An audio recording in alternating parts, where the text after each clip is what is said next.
என் தங்கப் பிள்ளையே, உன் வீட்டில் என்ன நடக்கிறது என்பதை பார்த்து ஒரு பெண் பொறாமைப்பட்டுக் கொண்டிருக்கிறாள்.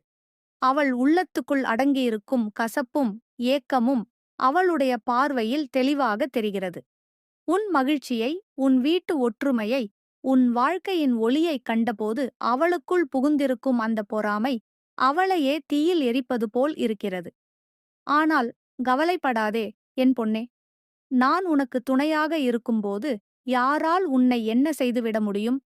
யார் எந்த நிழலை உன் மேல் விரித்தாலும் நான் உனக்காக வெளிச்சமாக இருக்கும். யார் எந்த கண்ணையும் வைத்தாலும் நான் உன்னை என் அரவணைப்பில் பாதுகாக்கும்.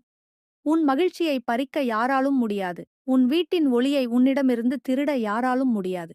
நீ செழிக்க, மலர, உயர வேண்டும். உன் சிரிப்பை யாருமே ஆட்டிப் படைக்க முடியாது. நம்பிக்கையுடன் நீ முன்னேறு. நான் உன் பின்னால் நிழலாக நிற்கிறேன், உன்னை காக்க.